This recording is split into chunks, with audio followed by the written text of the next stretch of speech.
So all good things must come to an end, and this is the end of our strategies. It's the last one that we haven't seen yet, the half angle formulas. How do we know that we were going to use half angles here? Because that's a half angle. You're taking, that's like a 1/2 times theta, or theta divided by 2. All right, so we are being asked to solve a half angle, and this is the formula. The first step on a half angle problem is to just replace the half angle with its identity. So this is 3 times, and then it says plus or minus. We don't really care about that in this case though, because it will even out in the end, because we're going to end up squaring this, so we'll take care of the plus or minus aspect at the end when we figure out whether we have any extraneous solutions or not. And that's the other thing. On two of these, on this strategy, we have to check our final answers for extraneous solutions. The reason those result is because you are squaring numbers.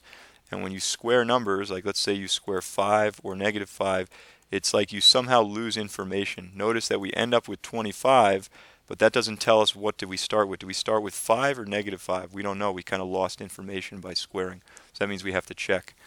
So our result here, our strategy is going to be squaring both sides. So it's kind of like strategy 4. We'll square both of these. And then I'm going to get rid of these half angle identities, because at this point we're done with those.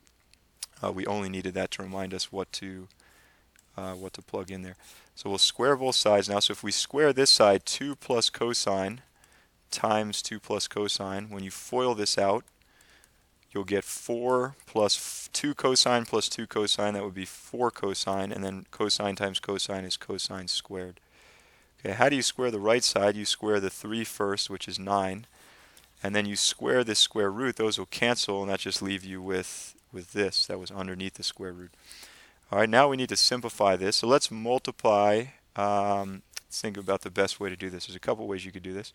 Let's multiply everything by 2. Okay, because that will get rid of this fraction right here. Let me do that in a different color. Multiply this side by 2 and this side by 2 also. So the other side is just left with 9, and then we can distribute it in there. So 9 plus 9 cosine. And then the left side is going to be 2 times 4 is 8 plus 8 cosine theta plus 2 cosine squared theta. Now let's put this in standard form, because it looks like it's going to be a trinomial, which is a strategy we've used before. So I'm going to put this in front, 2 cosine squared, because the squared comes first. We'll subtract 9 cosine from this side, and we'll subtract 8 minus 9 gives us -1 cosine. And then we will subtract the 9, and 8 minus 9 is -1. So that equals 0. We can now factor this. How did we get to 2 cosine squared? We must have done 2 cosine times cosine. How do we get to -1? It had to have been 1 times 1. And then this one has to be negative, this one has to be positive. If you try to FOIL it by doing it the other way, you'll find out it does not equal minus cosine in the middle. It equals plus cosine. So now let's set each of these equal to 0, and you probably know, hopefully at this point it started to sink in, the rest of the strategy. We have to solve this. We have to use our all students take calculus chart and our unit circle to figure out the rest. Alright, so we will subtract, let's do this one, we'll subtract 1 from both sides. We get 2 cosine is equal to -1, divide by 2. We get cosine is equal to -1/2. If we look at our table that we've used before, cosine of, we have 30, 45, and 60 degrees. Sorry, that is not a straight looking table right there, but no one's perfect. Okay, so this one goes down, it goes √3/2, √2/2, and then 1/2. So it looks like this is going to have a reference angle of 60. But the answer is not 60, and here's why. We're dealing with cosine being negative, and that happens in 2 quadrants. That happens here and here. So the question is, what is the angle that has a reference of 60 there and a reference of 60 there? So this large angle, or I should say the smaller angle, that's 180 minus 60, and 180 minus 60 is 120 degrees. So there is one of our 2 solutions. The other angle, this green one, is going to be 180 plus that extra 60. 180 plus 60 is going to give us 240 degrees, and that's our second solution. Remember, we're going to have to check those though, because those might be extraneous. Okay, on the other side, let's box this off here. On the other side, we will add 1 to both sides, so we'll get cosine of theta equals 1. On the unit circle, cosine is the x coordinate, and x is 1 right there. X is 1 at 0 degrees. So we have 0, we have 120, we have 240. Let's come back up to the top. 0, 120, 240. Let's check and see which ones may work, which ones may not work here.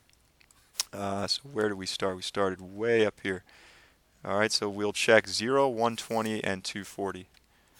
Okay, let's start by checking 0, and then 120, and then 240. So we'll start by plugging in 0 for this equation. So I'm talking about this equation right here, the original.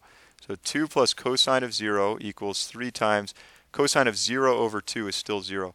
So cosine of 0 degrees is 1, and this is also 1. So 2 plus 1, does that equal 3 times 1? And it does. So 0 is a real solution. Let's try the next one. 2 plus cosine 120 equals 3 times cosine of 120 over 2. Well, the cosine of 120, that's like a reference angle of 60. So this turns out to be negative 1/2. So 2 plus negative 1/2 is 1.5. Question is, does that equal 3 times, this right here is the cosine of 60 degrees. Cosine of 60 is 1/2. Okay, so we get 3 times 1/2. That does equal 1.5. So 120 degrees is another solution. Okay, let's check 240. And often, at least one of these will be extraneous. We're not sure yet, but we'll test here. 240 is now getting plugged in right here, and we're cutting it into 2. So 240 divided by 2 is 120. Cosine of 240, that's a reference angle of 60. That's negative 1/2 again. So 2 plus negative 1/2 is 1.5. And then cosine of 120 is negative 1/2. So 3 times negative 1/2 is negative 3/2. These are not equal, so 240 is extraneous. So our only solutions there are 0 degrees and 120.